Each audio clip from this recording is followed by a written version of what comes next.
Kita mulai aja ya, soalnya kan sedang hujan di mana-mana kan. Yang datangnya belakangan ya biarin belakangan. Kalau sampai ada yang nekat ya berarti luar biasa kan. Soalnya udah malam. Rahayu semuanya gitu.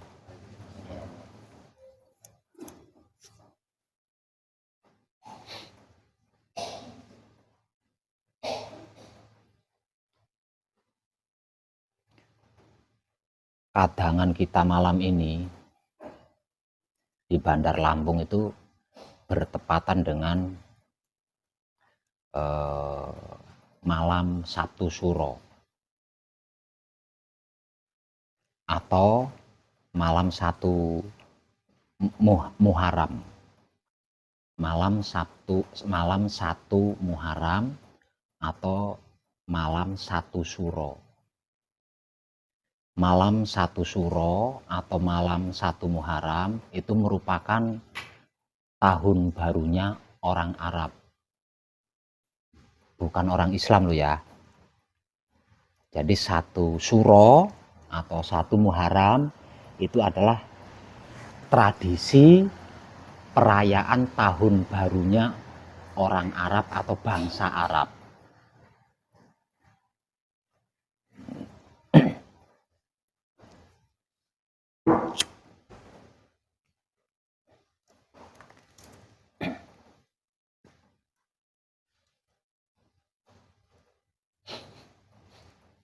Nah ini banyak sekali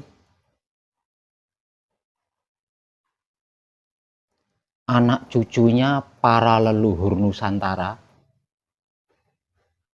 khususnya yang sedang belajar mengkaji diri bersama saya itu bertanya, untuk merayakan malam Sabtu Suro itu membutuhkan ritual apa saja, persyaratan apa saja.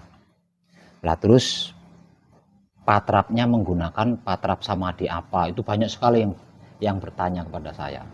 Maka malam ini dan pada kesempatan malam ini saya akan menjawabnya.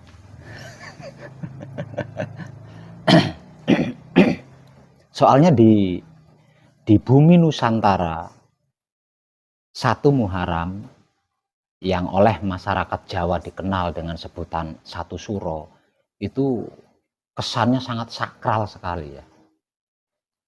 Bahkan ada yang kehidupannya itu berpantang kepada tanggal 1 Suro. Bahkan sampai ke tentang pernikahan itu tidak diperbolehkan ketika penanggalan tahun memasuki bulan Suro.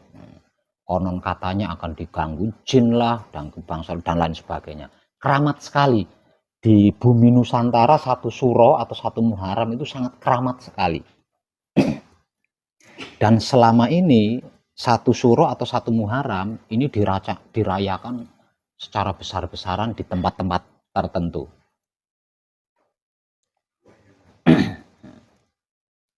Dan saya rasa itu sebuah tradisi yang sangat bagus. Itu tradisi yang sangat bagus sekali. Nggak salah gitu, nggak salah. Tapi itu sebuah tradisi yang sangat bagus. Namun akan lebih bagus lagi, akan lebih baik lagi kalau tradisinya sendiri tidak dilupakan gitu. Tradisinya sendiri tidak dilupakan. Nah, kalau tradisi Nusantara apa Pak Web? Kalau tradisi Nusantara itu tahun Saka. Nah, itu dimulai dari tanggal 1 Saka. Itu tahun baru tradisinya Nusantara. Saya katakan Nusantara karena ketika itu belum ada penyebutan orang Jawa, orang Sumatera, orang Sunda, itu belum ada. Masih sebagai Nusantara. Dan ketika sebagai Nusantara, daratan Indonesia ini masih menjadi satu. Pulau Sumatera masih menjadi satu dengan Pulau Jawa. Pulau Sulawesi masih jadi satu dengan Pulau Jawa. Pulau Kalimantan masih jadi satu dengan Pulau Jawa. Bahkan Malaysia itu masih menjadi satu dengan Pulau Jawa. Nah, itu yang disebut Nusantara. Gitu. Menjadi ada Pulau Jawa, Pulau Sumatera, Pulau Sulawesi itu ketika Nusantara mengalami bencana besar, yaitu meletusnya sebuah gunung yang terbesar dan tertinggi di dunia. Itu yang mengakibatkan Nusantara jadi terpecah-pecah, menjadi terpisah oleh selat-selat laut. Sehingga ada penyebutan Pulau Jawa, Pulau Sumatera, Pulau Sulawesi, Pulau Kalimantan, Pulau Bali, Pulau NTT sana dan lain sebagainya. Bahkan menjadi terpisah dengan yang sekarang disebut sebagai negara Malaysia. Dan ketika perpisahan daratan ini terjadi, di situ dimulailah penyebutan pulau-pulau. Jadi negara kita menjadi bukan negara Nusantara lagi, tapi menjadi negara kepulauan, seperti penyebutannya. Dan orang cerdas yang pertama kali masuk ke Nusantara pada saat itu adalah Aji Saka. Lah, yang menciptakan penanggalan di Nusantara pada saat itu adalah Aji Saka ini. Sebab karena itu penanggalan di Nusantara disebut sebagai tahun Saka atau tahun penanggalan Saka. Karena yang menciptakan adalah Aji Saka. Aji Saka adalah manusia cerdas. Kalau zaman sekarang tuh dokter atau profesor lah, seperti itu. Karena dia bisa menciptakan huruf-huruf, bisa menciptakan tulisan, bisa menciptakan kalender dan lain sebagainya. Dan ketika itu kalender ini disebut sebagai tahun Saka. Nah, dari sini kita bisa mengambil kesimpulan bahwa tradisi tahun baru Nusantara adalah tanggal 1 Saka, bukan tanggal 1 Suro. Nah, kalau tanggal 1 Suro ini tradisi tahun barunya orang Arab yang diadopsi oleh orang Jawa. Jadi penanggalan Suro di Pulau Jawa itu dikenal dengan sebutan Islam Jawa atau Jawa Islam. Aslinya dari penanggalan Arab, negara Arab.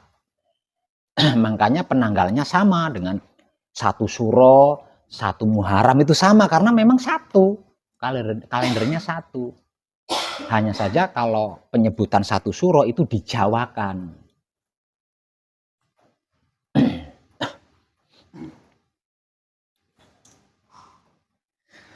Lah, keyakinan yang pertama kali masuk ke bumi Nusantara adalah Hindu. Nah, jadi keyakinan yang pertama kali masuk ke Nusantara adalah Hindu.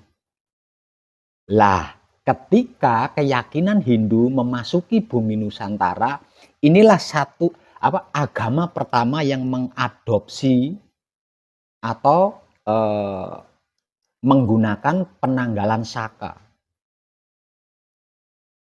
Dan sejak itu, kemudian penanggalan atau tahun Saka ini dikenal sebagai kalender Hindu. Padahal bukan Hindu. Karena apa? Karena pada waktu itu belum ada agama, belum ada keyakinan. Diadopsi oleh agama Hindu dari India. Kala itu dari India. Maka sejak itu penanggalan Saka ini dikenal dengan sebutan sebagai penanggalan Hindu, yang kemudian disusul dengan keyakinan-keyakinan lain berdatangan ke Nusantara, termasuk Islam dengan membawa kalender Arab itu tadi. Jadi sebelum kalender-kalender dari keyakinan-keyakinan itu masuk ke Nusantara, Nusantara itu sudah punya kalender sendiri. Sudah punya kalender sendiri dan itu terbebas dari semua keyakinan. Belum tercampuri dengan keyakinan-keyakinan atau agama-agama pada saat itu. Jadi rasanya kurang lucu kalau kita merayakan tahun baru negara lain, melupakan tahun baru negaranya sendiri. Merayakan, menyelamati, merituali tahun bangsa lain, tapi kita melupakan tahun barunya bangsa sendiri. Kurang lucu kalau menurut saya. Kurang lucu gitu.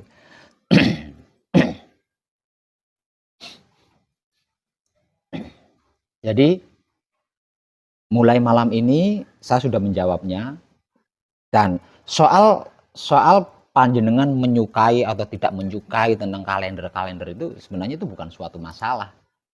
Silahkan saja gitu. Yang penting kan saya sudah memberitahukan seperti itu.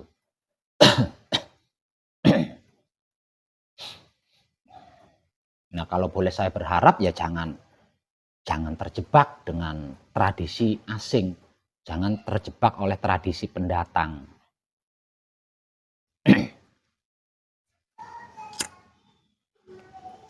Terlebih lagi melupakan tradisi sendiri, mengagung-agungkan tradisi impor atau tradisi pendatang. Karena apa? Karena kita lahir di Nusantara dan sedang tinggal di Nusantara kan? Karena kita lahir di Nusantara dan tempat tinggal kita di Nusantara. Sementara tradisi Nusantara kita lupakan, kita tinggalkan, nah kita mengagung-agungkan tradisi dari negara lain, dari bangsa lain, kan tidak lucu kan gitu maksud saya. Ya kalau mau merayakan tradisinya bangsa lain ya rayakan juga tradisinya bangsa sendiri. Itu bagus. Dua-duanya dirayakan semua.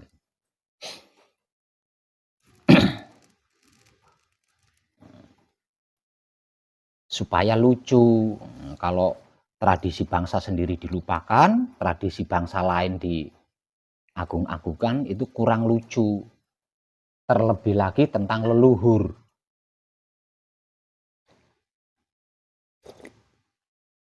Tentang mengunjungi keramat-keramat atau peninggalan-peninggalan leluhur. Ini banyak sekali di antara kita. Keramatnya leluhur bangsa lain dikunjungi. Keramatnya leluhur bangsa lain dihormati, disembah-sembah. Tapi keramatnya leluhurnya sendiri dianggapnya itu tempatnya setan bersembunyi. Kita anggap tempat sesat, kita anggap tempat musyrik dan lain sebagainya. Tapi kalau leluhurnya bangsa lain malah dipuja-puja, dicium-cium, sampai diminyakin, dibakarin dupa. Ini kan kurang lucu kalau menurut saya. Lalu leluhurnya sendiri dianggapnya itu tempat sesat, tempat syirik, tempat musyrik, kan nggak lucu itu. Bahkan belum lama ini saya itu tahu ada kadang saya berziarah mengunjungi makamnya Ratu Campa. Ini saya ketawa sekali di sini. Lah memangnya kenapa? Ada kadang mengunjungi atau sowan ke makam atau keramatnya Ratu Campa kok Pak Web tertawa. Saya tertawanya gini. Kejayaan Nusantara kita bisanya runtuh. Ini kan ulahnya Ratu Campa. Jadi Ratu Campa ini istrinya Prabu Brawijaya. Ketika Prabu Brawijaya masih berjaya di kerajaan Majapahit. Nah, hancurnya kerajaan Majapahit sampai tidak bersisa itu kan ulahnya Ratu Jampa, ya, yang menghancurkan dari dalam keraton Majapahit. Artinya kadang saya itu kan mengunjungi orang yang sudah menghancurkan leluhurnya sendiri. Makanya saya tertawa, ini gimana ceritanya? Ini bagaimana ceritanya gitu. Ya baik sih, enggak apa-apa, enggak masalah. Karena apa? Karena kita kan kelakuan kita kan menebar kesadaran cinta kasih sayang hidup ya. Artinya kan enggak masalah. Enggak masalah. Tapi terkesan lucu gitu aja gitu loh. Terkesan lucu gitu. Jadi di era kebangkitan spiritual Nusantara kita harus lebih berhati-hati lagi di sini. Kalau tidak mau terlibat di dalam perang saudara. Di era kebangkitan spiritual Nusantara, ini kan kejadian perangnya kan perang saudara. Bahkan diramalkan perang saudara yang akan terjadi di era kebangkitan spiritual Nusantara ini lebih mengerikan dibanding perang saudara Baratayuda antara Pandawa dengan Kurawa. Itu jauh lebih mengerikan dari itu perang saudaranya. Jadi kalau kita tidak mau terlibat di dalam perang saudara ini, hati-hati jenengan. Merayakan tradisinya negara lain, bangsa lain, tradisi sendiri dilupakan. Leluhurnya bangsa lain disembah-sembah, leluhur sendiri dianggap sesat. Hati-hati jenengan. Hati-hati jenengan. Terlebih lagi tentang Wahyu Pancagaib ini dianggap nomor 2. Lebih utama malam Sabtu Suro. Udah jelas banget itu jenengan. Udah jelas banget. Ya. Waduh, ini bertepatan dengan malam Sabtu Suro, malam keramat, malam paling istimewa. Kadangannya nanti saja. Saya tak mementingkan malam Sabtu Suro dulu. Itu jelas banget tuh. Jelas banget di situ.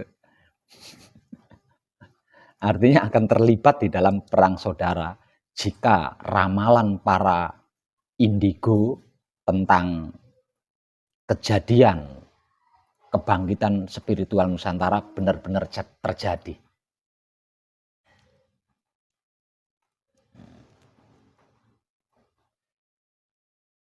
Harapan saya dengan ini, panjenengan tidak terjebak lagi dengan malam Sabtu Suro.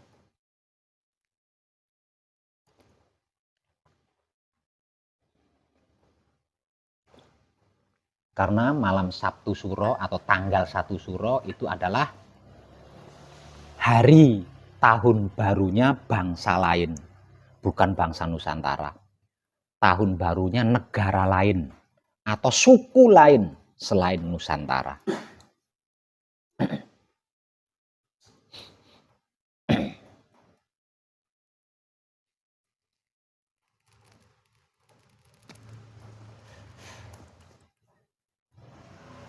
Ini lagi khususnya di Pulau Jawa itu lagi gencar ini, lagi gencar hal-hal seperti ini.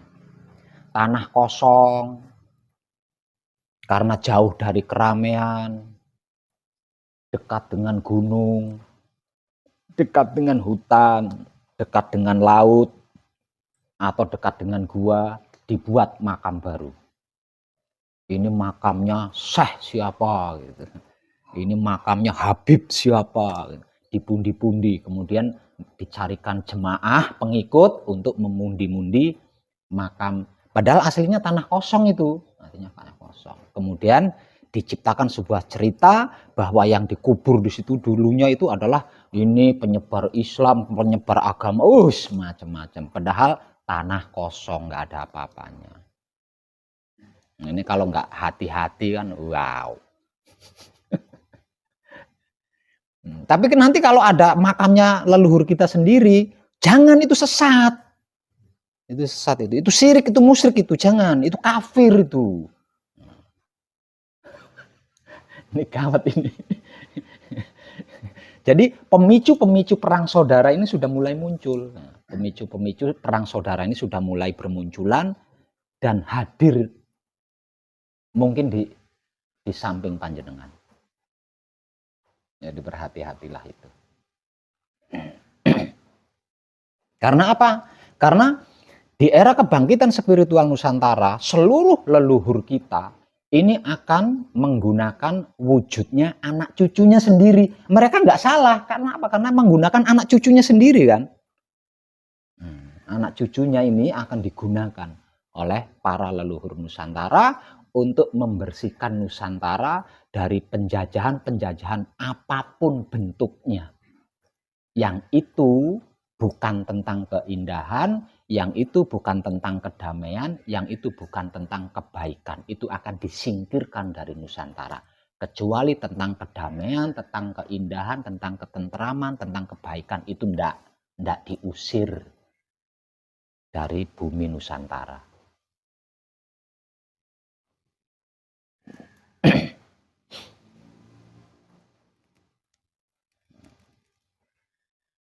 Makanya kejadian kebangkitan spiritual Nusantara itu diramalkan paling lebih mengerikan dibanding perang saudara Baratayuda.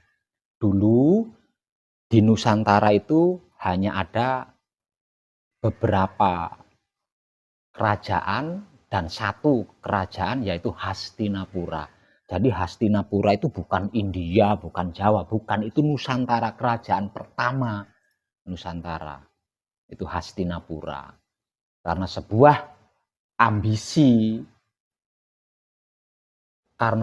ambisi, kemudian kerajaan besar ini pecah menjadi dua, kemudian berselisih paham dan terjadilah perang saudara di era itu. Dan itu sangat mengerikan sekali.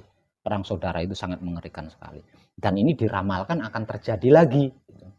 Akan terjadi lagi di Nusantara kita.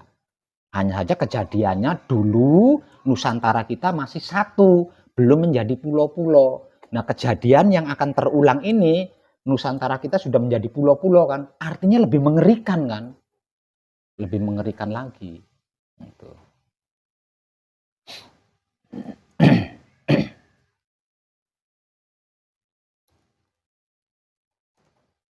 Itu secara hukum alam. Nah, secara spiritualnya, di dalam spiritual apapun itu ya, entah itu spiritual ilmu, entah itu spiritual agama, entah itu spiritual adat, bahkan spiritual bangsa dan negara sekalipun, itu tersulit. Ini sudah berulang kali saya katakan itu, tersulit. Tersulit itu adalah menjaga kebersihan otak atau pikiran, menjaga kebersihan hati atau batin, menjaga kebersihan kelamin atau syahwat. Ini tersulit di dalam spiritual apapun.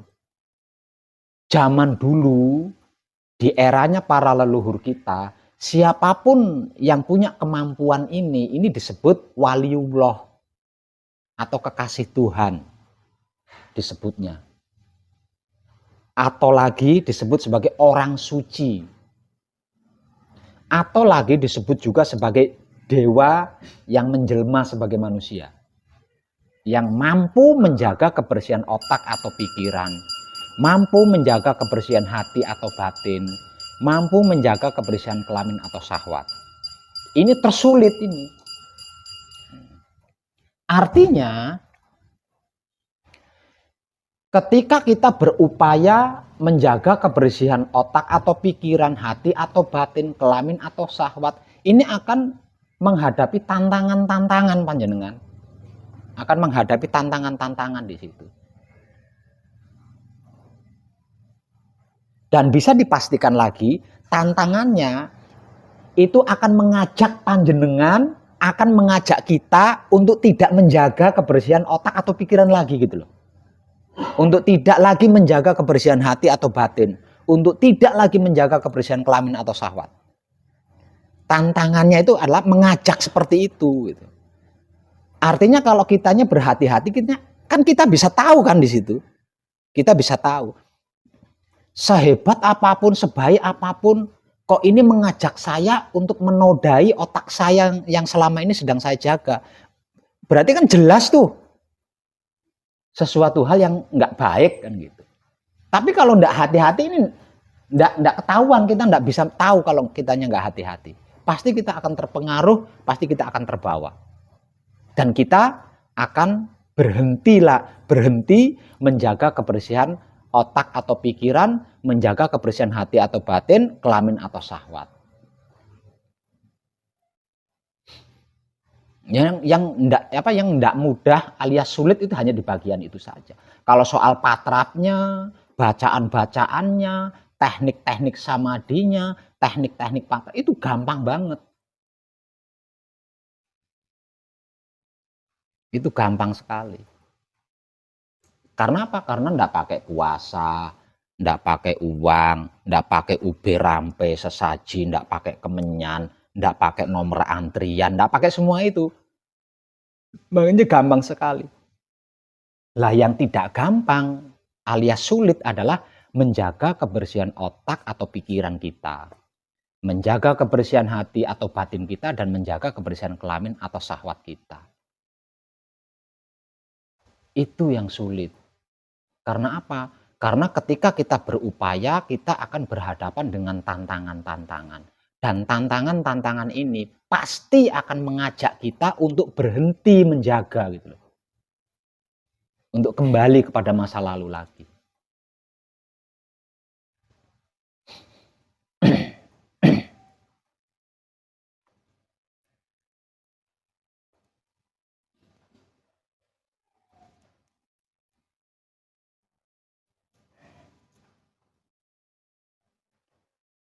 Dan kebersihan otak atau pikiran, kebersihan hati atau batin, kebersihan kelamin atau syahwat adalah spiritual tertinggi itu. Itu spiritual tertinggi. Kita belajar ilmu kebal bacok.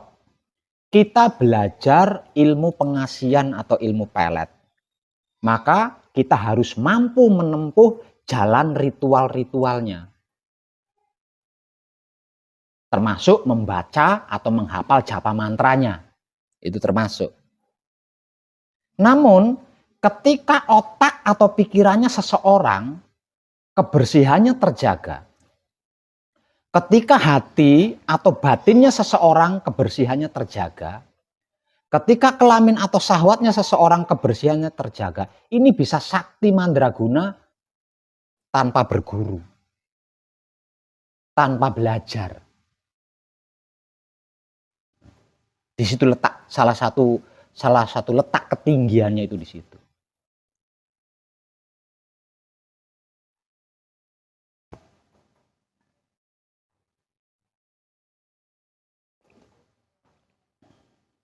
Dan kajian ini hanya ada di Wahyu Pancagaib. Anehnya kan di situ. Di pengkajian yang lain nggak ada. Di pengkajian yang lain itu nggak ada. Sekalipun ada, prakteknya nggak ada gitu loh. Sekalipun ada, praktek realitanya di lapangan itu nggak ada. Jadi hanya berhenti di pengertian saja, hanya berhenti di pemahaman saja, tidak sampai ke praktek di lapangan. Jadi kajian tentang menjaga kebersihan otak atau pikiran, hati atau batin, kelamin atau syahwat ini hanya ada di kajian diri tentang Wahyu Pancagaib yang diibadahkan atau dipraktekkan menggunakan sikap dan sifatnya Wahyu Pancagaib itu sendiri, yaitu Wahyu Pancalaku atau iman. Hanya ada di situ. Namun sayangnya hukum alam, ini yang kita hadapi hukum alam. Namun sayangnya hukum alamnya, siapapun dia, ini hukum alam loh. Jadi kita tidak bisa ikut campur, bahkan Tuhan tidak bisa ikut campur. Hukum alam itu Tuhan tidak bisa ikut campur, makhluk tidak bisa ikut campur. Jadi dia akan berjalan secara natural, secara alami, tidak bisa diotak-atik, tidak bisa diganggu-gugat. Lah, saya ulang, hukum alamnya siapapun yang berupaya menjaga kebersihan otak atau pikiran, berupaya menjaga kebersihan hati atau batin, berupaya menjaga kebersihan kelamin atau syahwat menggunakan Wahyu Pancagaib, yang dipraktekkan dengan sikap dan sifatnya wahyu pancagaib itu sendiri, yaitu wahyu pancalaku, akan menghadapi tantangan-tantangan. Itu hukum alam. Jadi siapapun tidak bisa menghindar tentang tantangan-tantangan ini. Suka tidak suka, mau tidak mau harus dihadapi. Dengan kesadaran cinta kasih sayang hidup. Menghadapinya dengan akal tidak bisa. Menghadapinya dengan rasio tidak bisa. Menghadapinya dengan politik tidak bisa. Menghadapinya dengan adat tradisi tidak bisa. Menghadapinya harus menggunakan kesadaran cinta kasih sayang hidupnya sendiri. Yang dalam istilah lain lahir batin. Itu hukum alamnya seperti itu. Yang saya katakan sayangnya itu di situ, sayangnya hukum alamnya itu seperti itu gitu.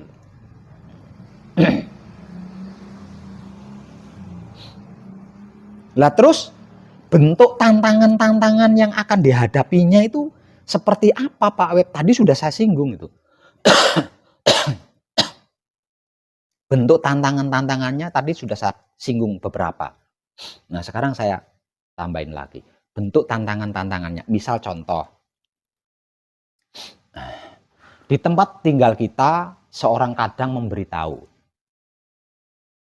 Mas, Pak atau Bu, nanti malam kadangan di rumah saya ya.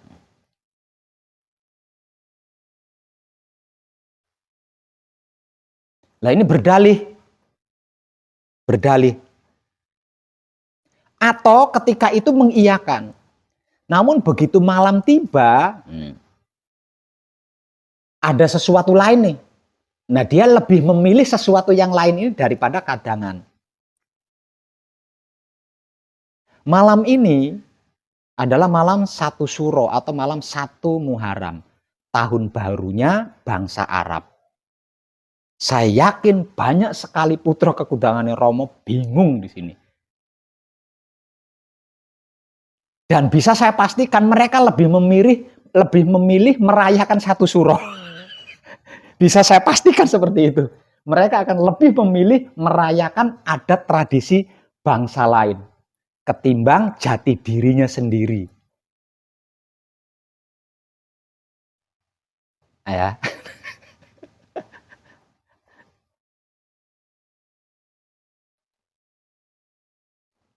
Nah itu bentuk-bentuk tantangannya seperti itu.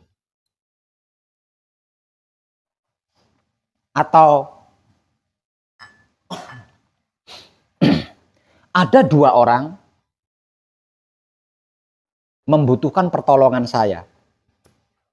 Namun 2 orang ini, yang satu kadang saya, namun baru kenal.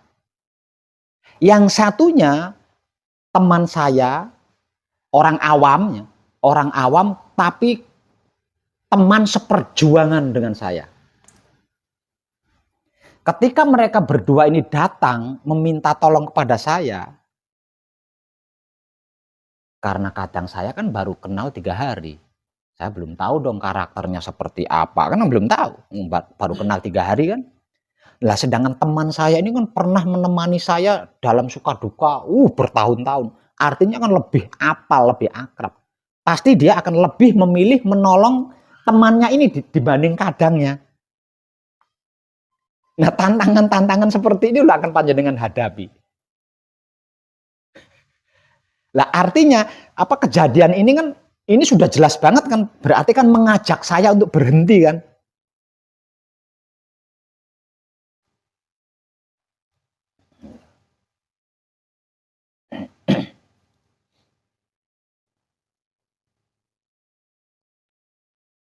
Itulah pemicu-pemicu pecahnya perang Baratayuda kedua.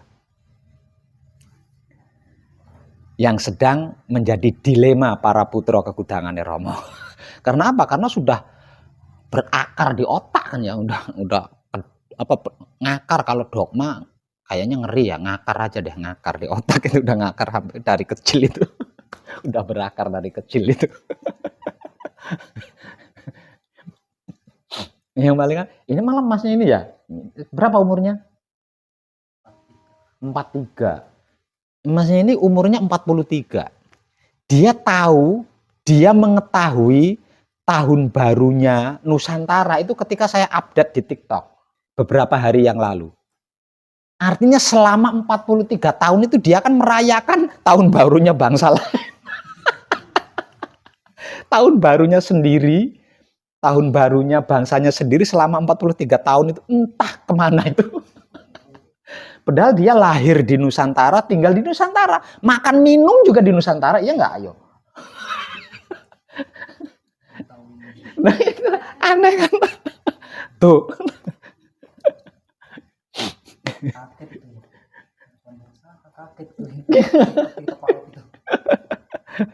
Itu aneh kan? Tapi kalau tahun barunya bangsa lain kita apal banget. Apal banget. Nah, ini akan bermunculan. Semua anak cucunya para leluhur Nusantara akan tergugah bagi yang tercerahkan dan akan bertambah parah bagi yang tidak tercerahkan.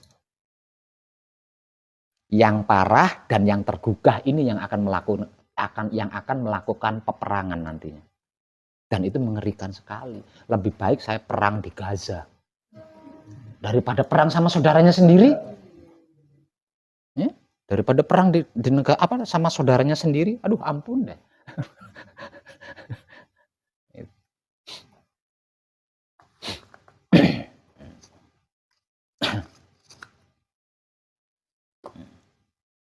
Artinya, di era kebangkitan Nusantara menuju kejayaan universal dan kontinu, seorang putra kekudangan Romo tak perlu berupaya apapun selain tetap gigih menjaga kebersihan otak atau pikirannya, gigih tetap menjaga kebersihan hati atau batinnya, tetap gigih menjaga kebersihan kelamin atau syahwatnya, hingga tetes darah penghabisan. Hanya itu rahasianya. Kuncinya hanya itu.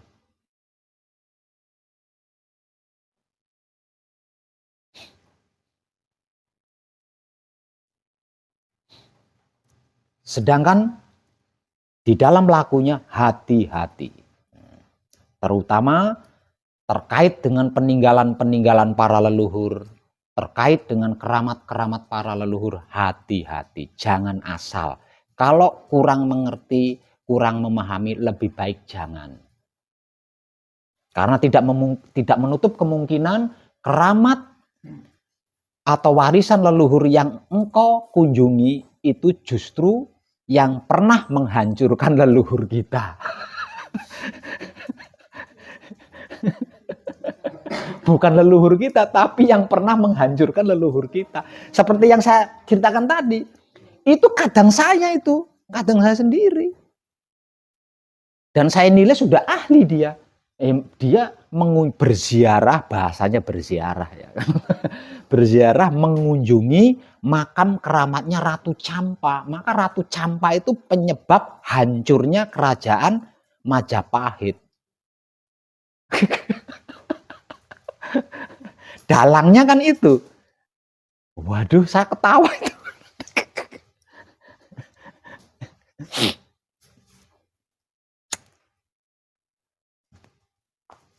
Tapi Pak Web sendiri melakukan, saya tahu mana leluhur saya, mana yang bukan, saya tahu. Makanya saya berani melakukan. Kalau saya tidak tahu mana leluhur saya, mana yang bukan, enggak mungkin saya melakukannya.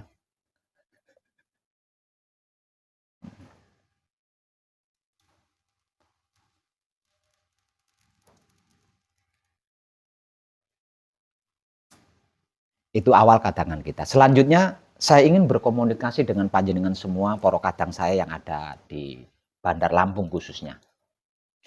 Mungkin di antara panjenengan masih ada yang kurang begitu mengerti atau kurang begitu paham. Atau mungkin juga punya ungkapan, maka saya akan mempersilahkan waktu dan kesempatannya untuk berkomunikasi langsung dengan saya agar supaya saya mengetahui panjenengan sudah sampai di mana dimensinya.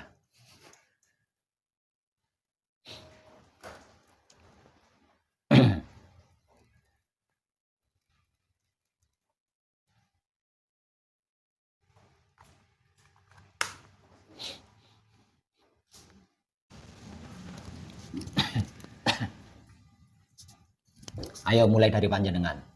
Tadi katanya kangen, ungkapkan kangenmu dengan kata-kata agar menjadi hikmah bagi katamu yang lain.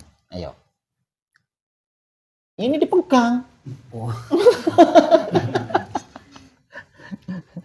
Rahayu Pak Web. Ya, selamat. Tadi kehujanan ya? Hujanan tadi. Tapi nggak nyerah kan? Enggak. Semangat Pak. Ya, ayo dikunjungi bapaknya kok mau tidur. Ya semangat lah di sana. Pengen ketemu Poro Kadang di sini juga. Nah, iya pengen kenal kan pastinya. Kemarin sempet sama Mas Awang Mas ya.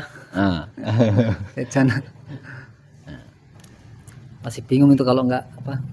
Untung ada ponakan dari ini di sini. Ini yang saya apa namanya kalau Patrap Semedi itu suka mengarahkannya itu kadang-kadang suka apa namanya itu suka nggak terasa gitu Pak. Kadang-kadang itu aja. Dari mana nih? Dari Lempuyang Bandar, Lampung Tengah. Lempuyang Bandar, Lampung Tengah. Gini loh Bang. Kemungkinan hal itu bisa terjadi dan kau alami itu dikarenakan ada upaya. Kau masih berupaya. Yaitu mengarahkan tadi. Ya, itu mengarahkan. Nah, mengarahkan ini kan termasuk upaya kan? Termasuk usaha kan? Maka motivasi dari saya kan diam. Tuh. Artinya, kalau itu ketika patrap kau lakukan, oke, tidak masalah.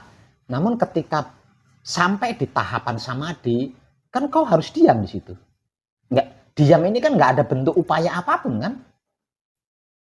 Ketika engkau berupaya, maka akan terjadi sebuah proses. Kejadiannya selagi masih mulai mau patrap Pak. Kalau kejadiannya ketika patrap atau dimulai dari patrap, berarti di situ ada tekanan. Ada tekanan. Kau tidak mengikuti gerak hidup. Ketika, misal contoh, ketika kita hendak melakukan patrap palungguh, ini sebelum hidup menggerakkan tanganmu untuk melakukan patrap palungguh, engkau gerakkan sendiri. Itu yang membuatmu sulit ya, untuk mengawal kesadaran itu. Kesulitanmu kan mengawal kesadaran itu tadi kan. Nah, kesulitan mengawal kesadaran di dalam patrap ini dikarenakan yang patrap itu kau. Bukan wahyu panca gaib sendiri. Harusnya yang melakukan patrap itu ya wahyu panca gaib itu sendiri. Kau hanya sebuah sarana. Jadi relakan wujudmu, relakan tubuhmu digunakan oleh wahyu panca gaib melakukan patrap. Nah, itu baru kau bisa mengawal kesadaranmu. Nah, nanti ketika sampai di tahapan samadhi, diam, tak perlu lakukan apa-apa. Seperti itu kan. Ya, terima kasih Pak. Ada pertanyaan lain? Itu dulu Pak. Oke. Nah, yang Pak apa namanya? Pak Susilo. Kok Susilo? Siapa? Pak Supardi. Pak Supardi. Pak Supardi dari Pringsewu ya. Ayo, Pringsewu. gimana kabarnya Pak Supardi? Rahayu Pak Web. Selamat. Hanya 2 pertanyaan ini Pak Web. Oke, 10 juga boleh. Yang satu tentang kesadaran. Ya. Apa itu kesadaran yang sebenarnya? Oke. Dan Satu dulu, jangan 2 ya. Satu-satu. Iya. Ya coba selesaikan dulu tentang pertanyaan pertama yaitu kesadaran tuh. Maksudnya seperti apa? Di wahyu panca gaib ini yang diutamakan adalah kesadaran. Ya. Nah, kesadaran ini apa dan seperti apa? Oke. Agar tidak mabuk. Oh, selama ini jenengan mabuk ya, mabuk kesadaran. Bagus loh mabuk kesadaran itu. Artinya kalau nggak sadar kan pasti mabuk. Iya. Oke. Apa sih itu kesadaran? Bagaimana sih itu kesadaran? Kesadaran itu adalah gerak-gerik hidup. Ya, gerak-gerik hidup.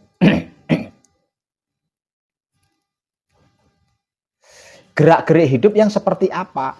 Apapun yang panjenengan lakukan, mata panjenengan tahu, telinga panjenengan mendengar, hidung panjenengan mencium, mulut panjenengan merasakan atau menikmatinya, itu adalah kesadaran.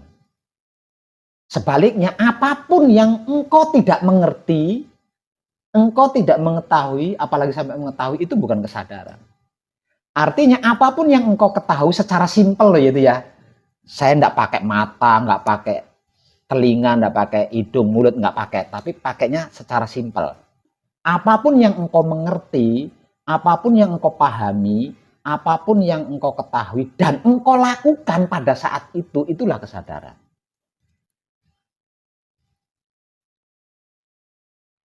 Okay.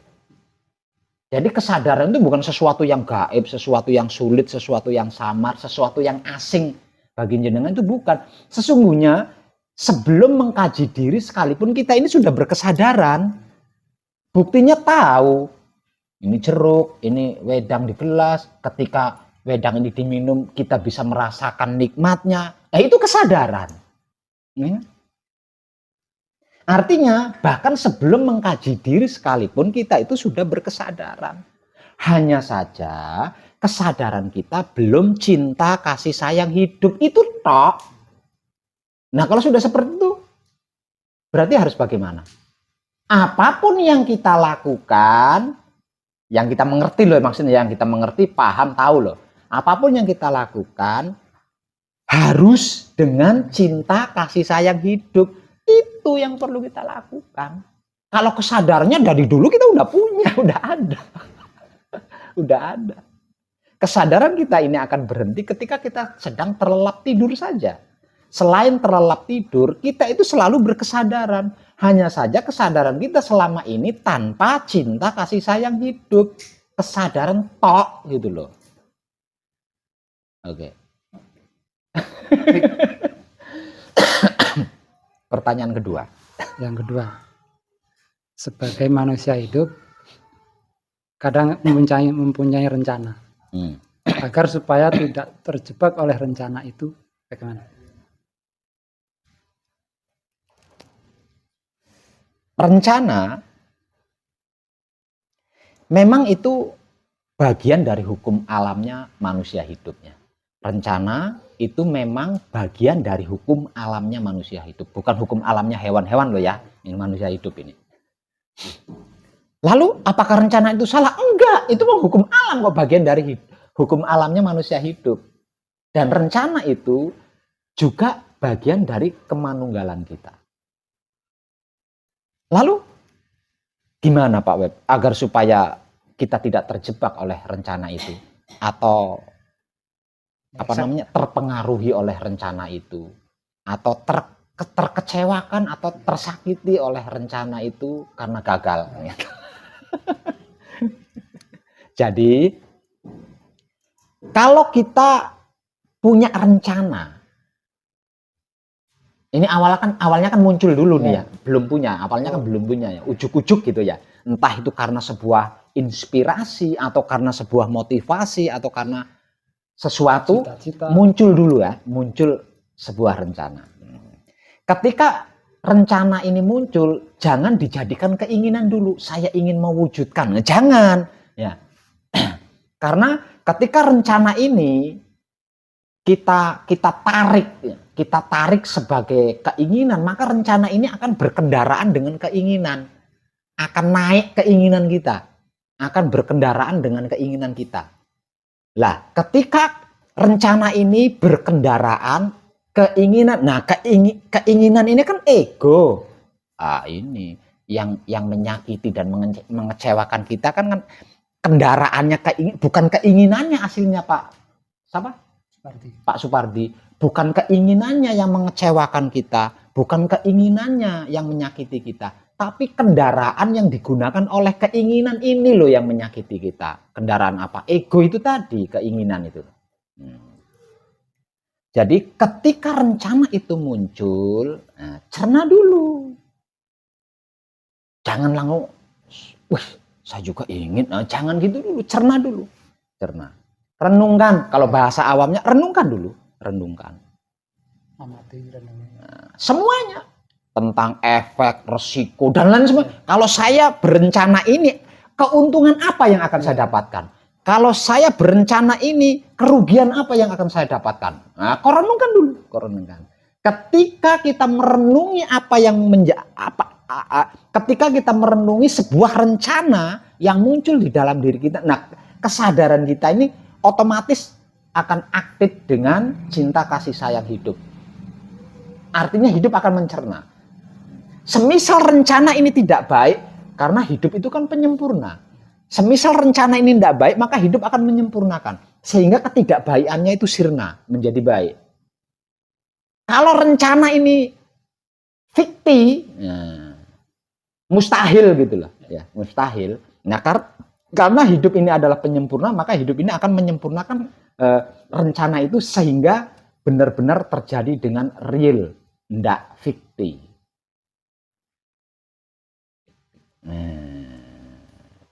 Setelah hidup menyempurnakan rencana kita, lah silahkan.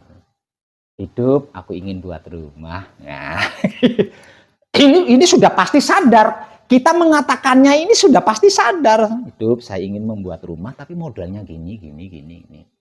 Ini udah pasti sadar dan pasti akan terjadi. Ya, benar. Nah, selama ini kita begitu muncul sebuah rencana kan langsung rancang, ting ya. Tidak ada perenungan sama sekali. Tidak ada pemikiran sama sekali. Padahal kita diberi otak untuk berpikir kan, tapi kita tidak menggunakan untuk berpikir ketika rencana itu muncul. Sehingga rencana itu menjadi menyakiti kita, melukai kita, mengecewakan kita. Karena apa? Karena rencananya tidak berkendaraan hidup, kendaraannya ego itu tadi, keinginan kan. Oke. Ada pertanyaan lain? Cukup. Silakan monggo, mungkin Bapaknya punya pertanyaan. Apa saja? Enggak ada sih. Rahayu Pak Web. Ya, selamat. Kalaupun bertanya enggak ada. Cuman Ungkapan. Boleh. Boleh. Sebelumnya saya cuma mau minta maaf sama Pak Web. Karena saya merasa Pak Web sedih karena saya. Maksudnya? Belang-belang Pak Web yang saya lakukan itu mungkin membuat Pak Web sedih. Dan saya juga minta maaf karena tidak pernah bertemu dengan Pak Web di tempat Pak Web janjikan. Nah, cukup itu aja Pak Web. Minta maaf intinya. Minta maaf. Gini. Yang bisa mengecewakan saya itu bukan lakunya seorang kadang yang putus nyambung atau belang-belang kalau istilah beliau kan, belang-belangnya. Nanti kalau pas lagi ada waktu laku, kalau lagi sibuk nggak laku. Bukan itu. Yang bisa membuat saya kecewa itu bukan itu. Yang bisa membuat saya kecewa itu adalah tidak gigih mempertahankan Manunggal Jati. Itu aja. Terima kasih Pak Web. Jadi saya nggak kecewa sama panjenengan. Terima kasih Pak Web. Walaupun putus nyambung, walaupun belang-belang kan panjenengan masih tetap melakukan. Iya Pak Web. Terima kasih. Sama-sama. Ungkapan lain? Udah itu aja Pak Web. Monggo, mungkin panjenengan punya pertanyaan atau ungkapan sebagai bentuk komunikasi dengan saya di sini. Iya. Rahayu Pak Web. Selamat. Rahayu Poro Kadang. Di sini saya mau ada ungkapan Pak Web. Iya. Tentang saya dan orang rumah. Nggak apa-apa Pak. Nggak apa-apa. Tadi saya nyimak Pak Web tentang lakunya para putra kekudangan Romo yang akan menghadapi orang-orang di sekitar. Perang saudara. Iya. Ya. Kemudian Dan ini udah ada kejadian di rumah Pak Web. Nggak apa-apa saya buka di depan para. Nah kalau panjenengannya enggak apa-apa ya enggak apa-apa. Kami juga enggak apa-apa. Istri itu belakangan ini Pak Web, entah itu halusinasi dia atau prasangka buruk dia kepada tetangga, dia itu mendengar tetangga itu ngomongin dia terus. Padahal tetangga itu jauh Pak Web, sekitar 30-an meter dari rumah. Dan juga dia itu ngerasa, kata dia, di rumah kita ini ada CCTV dipasang tetangga katanya. Jadi saya sikapi dengan kata Pak Wet tadi kesadaran gitu. Iya, kesadaran cinta kasih sayang hidup. Yang penting panjenengan sebagai seorang suami, karena panjenengan memikul beban tanggung jawab istri, anak, sekeluarga ya, dunia akhiratnya ya. Panjenengan di situ harus menyampaikan, entah itu sekata atau dua kata yang intinya adalah menyadarkan. Intinya menyadarkan. Enggak harus banyak kata, sekata atau dua kata, tapi intinya menyadarkan. Intinya menyadarkan agar supaya laku panjenengan itu tidak tidak bergelombang gitu ya, tidak bergelombang di dalam memikul tanggung jawab keluarga dunia akhirat ini tadi. Karena itu kan tanggung jawab seorang suami.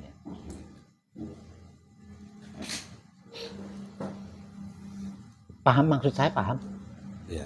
Ya, maksud saya itu tadi sekata dua kata yang saya maksud itu paham ya? Iya.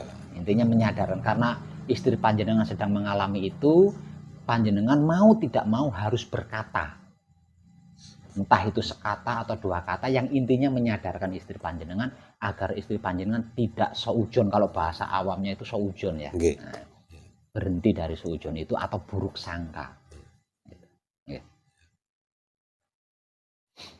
Ada ungkapan lain? Ini pertanyaan Pak. Oke. Pertanyaan saya itu Pak tentang laku seorang putra. Iya. Terkadang itu terus terang belakangan ini katakanlah berat. Tidak tergerak gitu Pak Web untuk melakukan patrat. Iya. Tapi dalam ibaratnya kalau mau makan tetap menyempurnakan. Iya, tetap laku ya. Mau mandi, terutama mandi, tetap pakai itu. Iya. Itu bagaimana itu Pak? Itu sebuah fase kesadaran. Jadi mengalami malas melakukan patrap samadi, terutama ketika kita sedang capek sehabis bekerja. Ini kaitannya dengan fase kesadaran atau kadar kesadaran. Jadi ketika kita mengalami malas melakukan patrap samadi, berarti pada saat itu kesadaran kita itu kadarnya sedang rendah. Sedang rendah. Jadi kalau kita ingin memaksimalkan kesadaran lagi ya harus memaksa diri patrap gitu. Kalau mau memaksimalkan kesadaran lagi gitu. Itu. Jadi itu bukan suatu masalah, itu hanya fase dari kadar kesadaran pribadi kita saja. Karena kesadaran pribadi kita itu enggak 24 jam full, itu enggak. Jadi ada masa-masa tertentu kadar kesadaran kita itu berkurang. Nah, ketika kadar kesadaran kita ini berkurang, bukan cuma patrap samadi, kerjanya bisa malas gitu. Ya, kerjanya bisa malas. Nah, tinggal kitanya mau memaksimalkan lagi apa enggak kan gitu. Kalau mau memaksimalkannya lagi ya kita harus memaksa diri untuk mau bekerja, untuk mau melakukan patrap samadi. Dan karena hanya dengan seperti itu nanti kadar kesadarannya bisa kembali maksimal lagi. Seperti itu. Itu nggak masuk di ego Pak ya? Bukan. Pamrih? Tidak masuk. Matur suwun Pak. Oke, ada lagi? Cukup Pak. Cukup. Coba sampingnya. Mungkin, akan mungkin. Rahayu, Pak Web. Iya, selamat. Rahayu. Ya. Ini saya cuman ini Pak Web apa? Nama saya Andre, kenalin. Saya dari Lampung Timur. Iya. Nah, saya merasa dengan ngelihat video YouTube dari Pak Web, saya ngerasa di sini nih kayak tempat saya gitu loh. Jadi saya cuman berharap di kemudian hari itu saya lebih bagus lagi gitu loh untuk belajar di Wahyu Pancagaib ini. Oh. Jadi secara nggak langsung saya masih belajar sampai sekarang ini gitu. Siap. Artinya enggak, iya. Artinya beliau kesadarannya kan tergugah, kesadaran hidupnya kan tergugah di situ. Ya, tergugah. Itu sangat bagus loh. Bagus sekali. Oke, lanjutkan. Jadi untuk sementara ini saya belum ada pertanyaan apa. Oke. Siap. Saya datang ke sini pun masih hitungannya belajar. Ya, masih nyimak dulu ya. Iya. Terima kasih, Pak. Siap. Terima kasih. Ayo coba Pak, siapa? Wayan, Pak. Pak Wayan. Mungkin punya pertanyaan atau ungkapan Pak Wayan. Saya persilakan. Saya ingin menyampaikan ungkapan gini, Pak. Agak dekat mikrofonnya.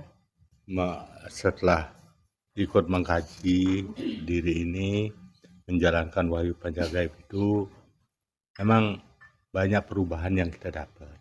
Iya. Seperti dulu waktu saya datang ke Pak Web, bersila aja saya nggak bisa. Sekarang sudah bisa bersila. Terima kasih. Terima kasih. Itu yang nyata ya. Ya, yang nyata itu. Terus dulu sesak napas, kita jalan sedikit udah sesek. Sekarang sudah lega. Ya, biarpun jalan 3 kilo, 4 kilo. Masih mampu. Sudah belum terasa seseknya, Pak. Ya, belum terasa. Cuman ya itu keuntungan. Tetapi satu hal gini.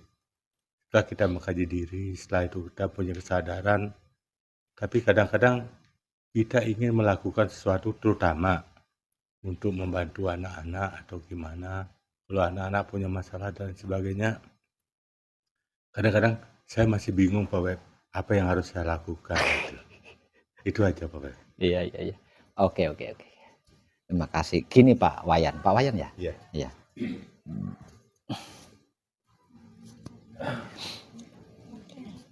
Anak kita itu manusia juga kan Pak Wayan. Artinya dia kan punya hidup juga kan. Jadi sekalipun dia itu anak kandung kita tidak punya hak mencampuri urusan hidupnya anak kandung kita Pak.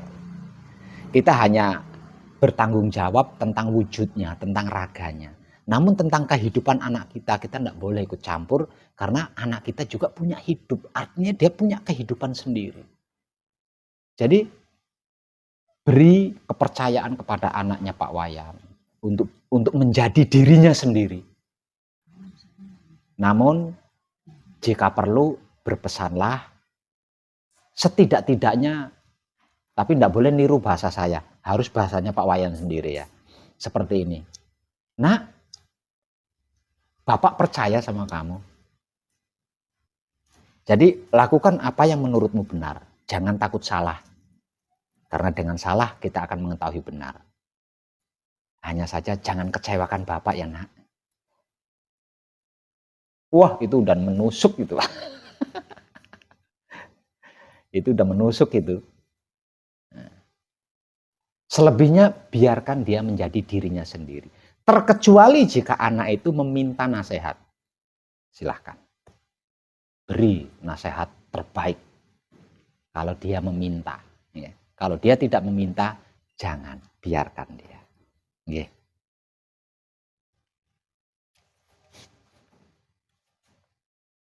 Percayalah Pak Wayan. Kalau diibaratkan rumah dan tuan rumah. Hidup itu adalah tuan rumahnya. Sedangkan raga ini adalah rumahnya. Pernah nggak mendengar sejarah, Pak Wayan? Ada tuan rumah merusak rumahnya sendiri. Pernah dengar? Atau rumahnya penuh debu, tapi tuan rumahnya ngebiarin, nggak nyapu, nggak apa gitu. Pernah dengar? begitu juga dengan hidup kepada raganya. Jadi jangan kau ragukan itu. Artinya hidupnya anaknya Pak Wayan tidak akan mencelakai raganya anaknya Pak Wayan. Jadi tidak usah risau Pak Wayan ya.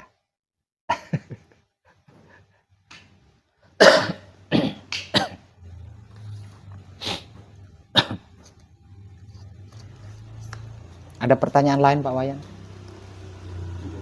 Cukup. Saya tambahi ya.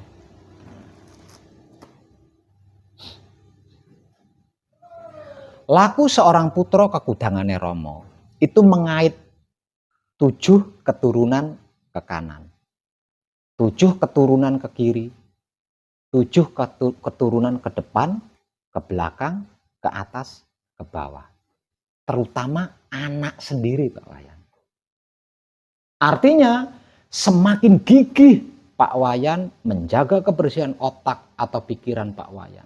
Semakin gigih Pak Wayan menjaga kebersihan hati atau batinnya Pak Wayan. Semakin gigih menjaga kebersihan kelamin atau syahwatnya Pak Wayan. Dengan menggunakan wahyu pancagaib yang dipraktekkan dengan sikap dan sifatnya wahyu pancagaib itu sendiri, yaitu wahyu pancalaku atau iman. Anaknya Pak Wayan ini ikut kecangking Pak Wayan. Ikut tercerahkan kalau dalam bahasa awamnya. Ikut tercerahkan.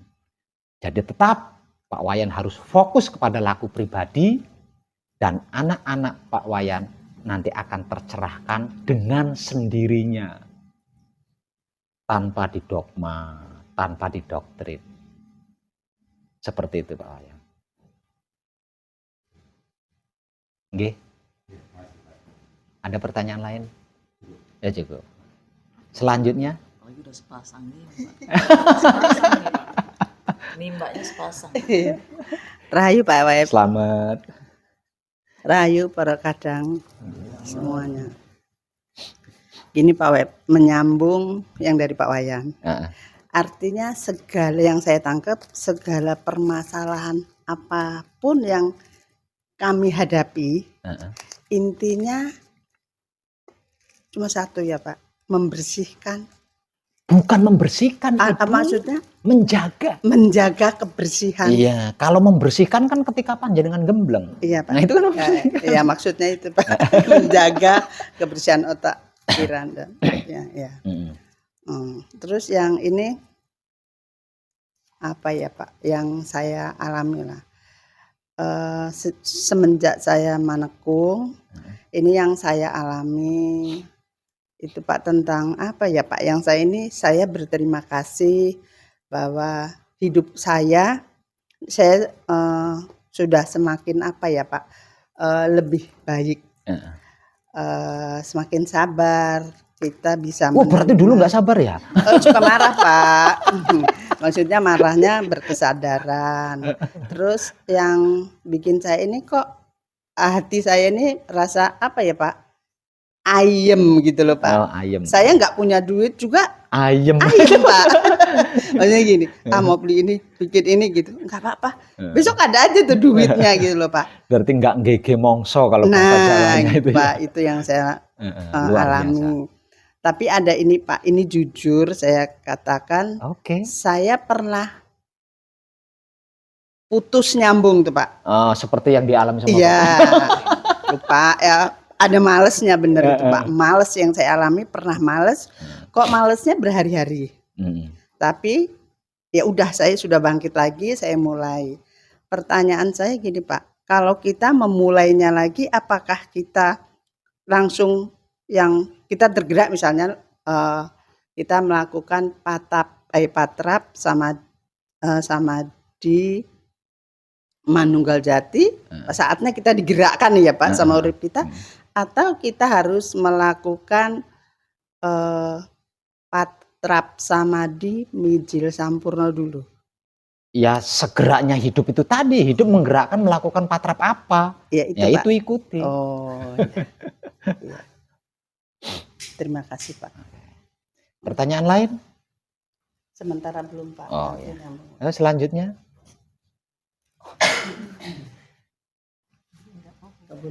Ayo. Nggak boleh melangkah. Ayo.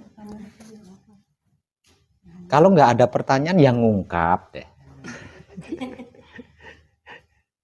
Rahayu Pak Web. Selamat, nggih. Rahayu Terima semua kasih. para kadang. Gini, Pak Web, saya masih belajar, belum menekung, tapi udah patrap-patrap itu saya udah lakukan.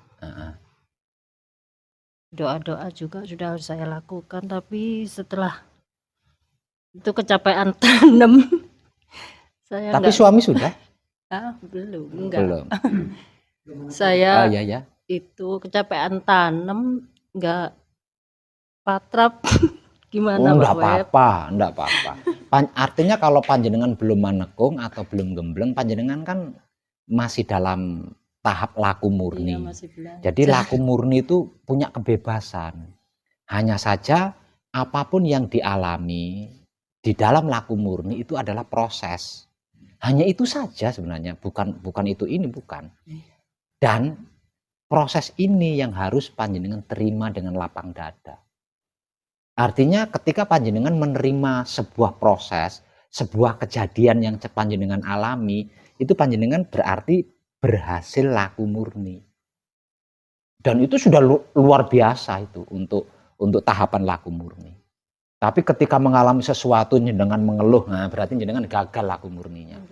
Protes, instruksi, mengeluh, nah itu gagal laku murninya atau terhenti. Insya Allah Nah, enggak. ketika panjenengan bisa lapang dada menghadapi proses-proses itu, berarti laku murni panjenengan berhasil. Terus karena kecapean nanam padi terus tidak melakukan patrap, itu wajar lah. Artinya bukan sebuah kesalahan, bukan sebuah kesalahan. Jadi jangan jadi beban. Oke. Soal manekung, soal gembleng, serahkan sama Maha Suci. Nggak usah dipikirin, nggak usah saya ingin cepat-cepat manekung, nggak. Emangnya manekung itu ada ijazahnya? Kan nggak bisa. Itu kan kuasanya Maha Suci, kita nggak bisa. Asalkan kita selalu berupaya senantiasa lapang dada menghadapi proses-proses itu, Maha Suci pasti akan memberi jalan. Oke Mbak E. Terima kasih.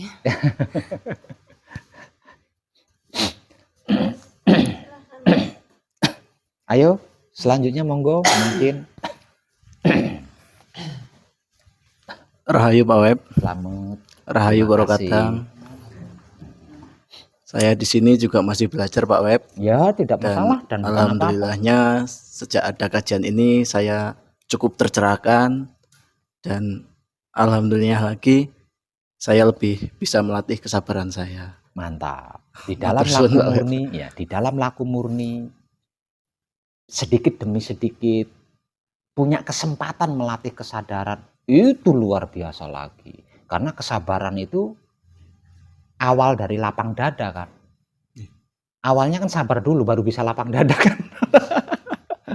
Dan itu sangat luar biasa. Lanjutkan laku murnimu, tentang selebihnya percayakan dan serahkan kepada Maha Suci, biar Maha Suci sendiri yang melakukan. Nggih. Rahayu Pak E. Ya, Rahayu Barokatang. Pertanyaannya sudah semua, cuma ada ungkapan Pak. Oke, enggak apa-apa, ungkapan juga enggak. Sampai saat ini setiap Paweling masih dibayangi dengan bayang-bayang para leluhur yang hadir Pak. Berarti masih ada leluhurmu yang belum sempurna. Artinya kau harus melakukan patrap samadhi mijil sempurna lebih jadi lagi. Nah, patrap samadhi mijil sampurna kendalinya itu kan ada di samadhi. Artinya samadhinya kau harus memperlama durasinya. Lakukan patrap samadhi mijil sampurna di bagian atau tahapan samadhi, samadhinya diperlama. Semakin lama samadhimu, semakin luas proses penyempurnaan leluhurnya. Seperti itu. Kalau kamu masih mengalami hal-hal seperti itu, berarti ada beberapa leluhurmu yang masih belum sempurna. Kadang ganti-ganti gitu loh Pak, udah pakai baju kerajaan gitu. Iya, ya mungkin yang biasanya para leluhur yang mati loh ya, bukan moksa loh. Para leluhur yang mati, yang kesulitan mencapai sempurna, itu dikarenakan orang-orang sakti. Artinya dulu semasa hidupnya itu dia entah itu pendekar atau jawara atau prajurit perang, itu kan orang-orang hebat gitu loh. Nah, kehebatan di masa lalunya inilah yang mempersulit pencapaian kesempurnaan mereka. Nah, ini kan butuh bantuan dari anak cucunya. Gitu. Jadi kok harus mengulanginya lagi. Ya, Pak. Terima kasih, Pak. Ya.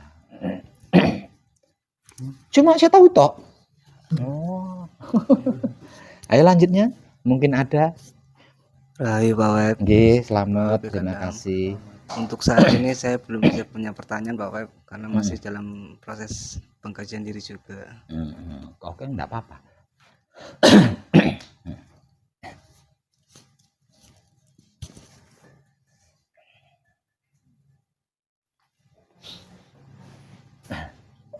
Jadi benang merahnya, benang merah laku murni menuju suci adalah lapang dada atau sabar di dalam menghadapi proses-prosesnya. Ketika menghadapi proses-proses ini, proses kehidupan maksudnya ya, kehidupan sehari-hari ini loh. Nah ini apa namanya, dipikir selesai, tidak dipikir juga selesai. Yang namanya proses kan seperti itu ya. Yang namanya proses itu dipikir selesai, tidak dipikir juga selesai, itu proses namanya. Nah kalau dua-duanya sama-sama menyelesaikan, pilih yang mana? Nggak usah dipikir lah, capek, ya kan? Capek. Jadi cukup lapang dada saja, gitu. Cukup lapang dada saja, cukup sabar gitu aja. Gitu aja. Udah selesai itu. Itu udah luar biasa di dalam tahapan laku murni itu. Nah itu benang merahnya di situ. Itu benang merahnya di situ. Semakin banyak proses-proses yang kita hadapi dengan lapang dada, semakin banyak dosa-dosa, salah-salah, luput, karma-karma yang berhasil kita selesaikan. Itu benang merahnya laku murni itu adanya di situ. Nah sedangkan benang merahnya laku suci, benang merahnya laku suci adalah menjaga kebersihan otak atau pikiran, menjaga kebersihan hati atau batin, dan menjaga kebersihan kelamin atau syahwat. Semakin gigih panjenengan berupaya menjaga kebersihan otak atau pikiran, hati atau batin, kelamin atau syahwat, ya semakin luas dunia yang engkau miliki. Kalau dia pembisnis, ya semakin sukses bisnisnya gitu, katakanlah seperti itu. Nah kalau dia seorang ilmuwan, ya semakin tercerahkan lakunya. Itu benang merahnya ada di situ. Syaratnya Pak? Iya, bukan benang merah, bukan syarat, tapi benang merah. Benang merahnya di situ, garis merahnya di situ.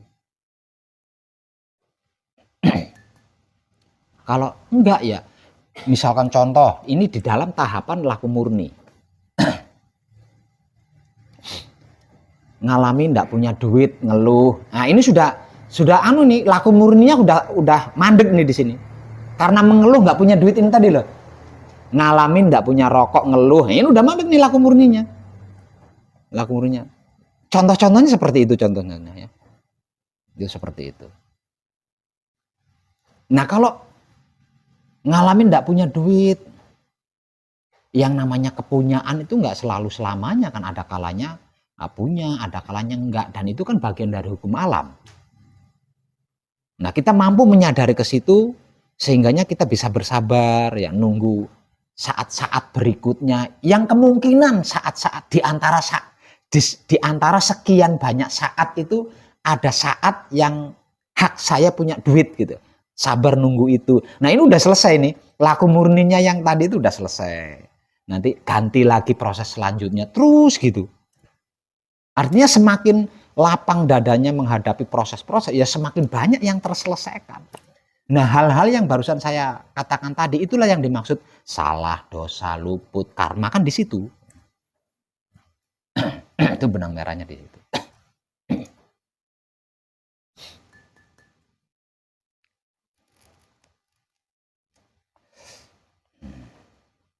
Lah, sedangkan benang merah dari laku suci adalah menjaga kebersihan otak atau pikiran, hati atau batin, kelamin atau syahwat.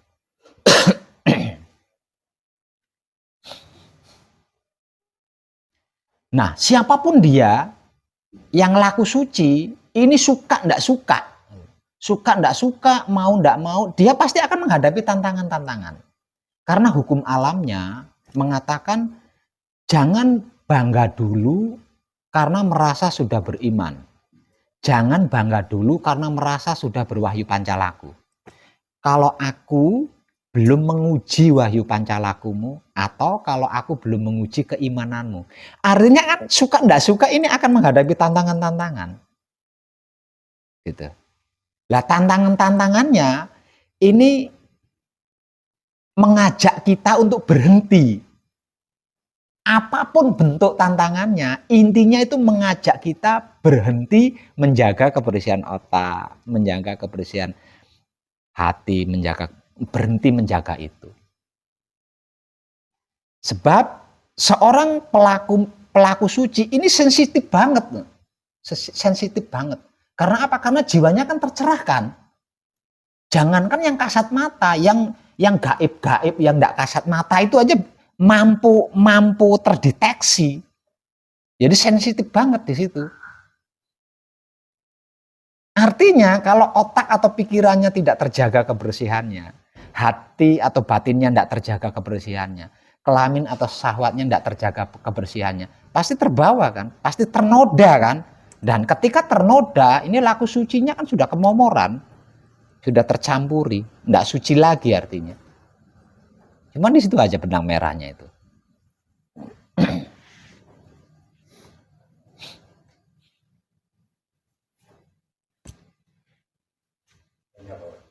Boleh pakai mikrofon, tolong pakai mikrofon, tolong antarin sana. Mas, tolong Mas.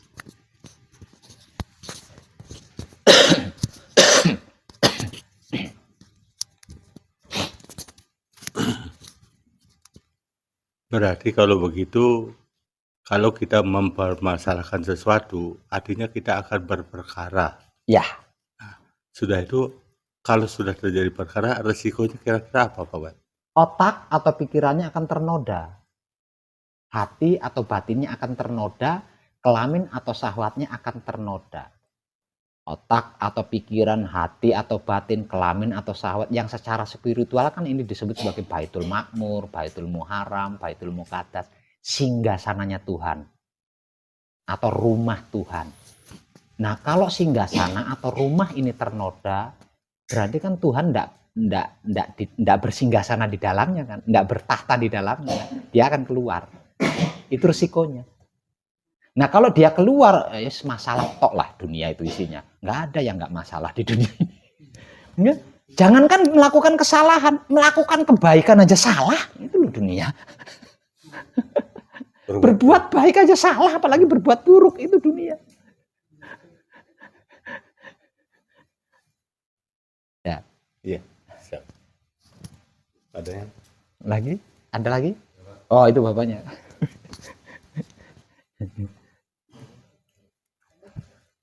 Rahayu Pak. Selamat iya. Ini melanjutkan dari Pak Wayan. Iya iya. Apa yang harus dilakukan seorang putra kekudangan Romo apabila mengalami otak atau pikirannya itu sudah tidak terjaga lagi, hati atau batinnya sudah tidak terjaga lagi. Iya, iya. Kalau harus pun patrap apa gitu. Ya. Putra kekudangannya Romo itu kan seperti ini. Kalau seluruh manusia hidup itu kan putra ya. Namun kan belum tentu kekudangannya Romo kan. Semua manusia hidup itu kan makhluk Tuhan. Namun kan belum tentu kekasih Tuhan kan. Nah itu bahasa awamnya kan gitu. Kekasih Tuhan itu seperti apa sih? Kekudangannya Romo itu seperti apa sih? Nah seperti itu. Jadi Romo itu pernah berfirman, "Heh putra ningsun sami, para satrio lan wanita mereneo." jeneng sira sun jarwani. Mangertiya jeneng sira wis sun sabda dadi kitab suci sejati ada makna wastanipun. Iku wujudira. Wulang reh sejati dadiya uninira berbudi bawa laksana kadya lakunira. Pratandha jeneng sira putraningsun. Kalau dibahasakan Indonesia seperti ini. Wahai ciptaanku, katakanlah seperti ya. Wahai ciptaanku, para lelaki dan para perempuan, mendekatlah ke sini, aku beritahu. Ini kalau dibahasakan Indonesia. Mengertilah bahwa engkau sudah aku sabda menjadi kitab suci sejati ada makna. Itu wujudmu. Wulang reh sejati atau kata-kata bijak gitu ya. Kata itu adalah kata-katamu. Berbudi bawa laksana itu adalah kelakuanmu. Sebagai tanda bahwa engkau kekasihku. Itu kalau dibahasakan Indonesia kurang lebih seperti itu artinya. Jadi kalau mengalami ternoda, kalau mengalami kemomoran, ya 3 hal ini yang harus kita lakukan. Artinya karena wujud kita adalah kitab suci sejati ada makna. Yang namanya kitab itu isinya apa? Ada nggak kitab yang di dalamnya ada tulisan aku cinta padamu, aku rindu istrinya orang. Itu ada nggak? Nggak ada kan kitab yang isinya seperti itu. Ya enggak. Artinya ya kita harus menjadi kitab bagi apapun yang ada di sekitar kita. Wulang reh sejati, kata-kata bijak. Wulang reh sejati adalah kata-kata bijak. Ketika kita ternoda, ketika kita mengalami noda, apa yang harus kita lakukan? Ya kita mau nggak mau, bisa nggak bisa, kita harus memberikan inspirasi, motivasi kepada apapun yang ada di sekitar kita, bahkan itu ayam sekalipun. Kalau kita sampai terloda karena kelakuan kita adalah berbudi bawa laksana, ya kita harus melakukan sopan santun, menghormati orang yang lebih tua, menghargai orang yang sebaya, menghormati orang yang lebih muda. Itu harus kita lakukan untuk membersihkan noda-noda ini. Ini tentang putra kekudangane Rama. Soalnya yang ditanyakan putra kekudangane Rama kan. Nah, putra kekudangane Rama kan 3 hal itu yang difirmankan oleh Tuhan. Jadi kalau kita mengalami ternoda ya kita harus melakukan 3 hal itu. Nggih. Nggih. Tersun. Bukan patrap sama Adi, lain itu urusannya. Itu urusannya lain. Ada lagi? Udah, Pak. Ya sudah. Ya mungkin yang lain punya tambahan, monggo. Yang mau megang. Ada.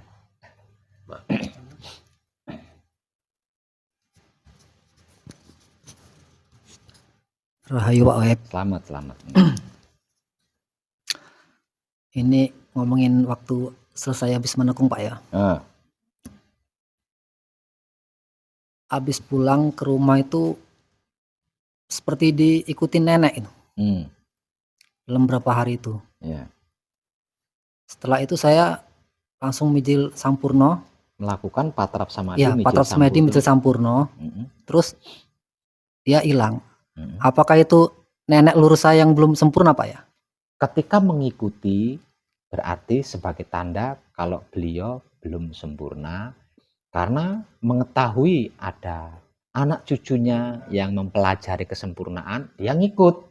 Tujuannya minta disempurnakan. Dan engkau sudah menyempurnakannya. Dan dia tidak mengikuti lagi, nggak muncul lagi. Iya, sampai sekarang udah nggak ada. Berarti sudah sempurna. Berapa hari aja setelah saya dari pulang menekung itu Pak? Nah, iya. Berarti beliau sudah sempurna. Makasih Pak Web. Ya. Ini Pak, yang tadi Mamas ini bilang tentang merenungkan. Ketika dalam diri ada rencana, terus kita merenung dulu itu begini begitu, apakah itu yang disebut kita membaca, Pak? Ya, sama kata lainnya. Saya juga pernah mengeluarkan sebuah motivasi di medsos yang intinya adalah kenalilah pikiranmu. Itu sama. Iya, makasih Pak. Itu Pak. Siap. Ada lagi? Udah dulu Pak. Nah, sudah dulu. Yang lain? Ada lagi? Teh Kokom? Ibu Ade, tuan rumah?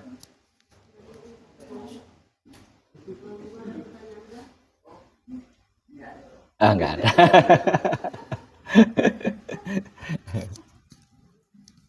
Oke lah, kalau sudah tidak ada pertanyaan, sudah tidak ada ungkapan, maka kadangan kita saya cukupkan sampai di sini dulu. Selanjutnya kita kangen-kangenan deh. Jadi tidak perlu direkam. Ya, terima kasih dan tercerahkan kita semuanya, nggih.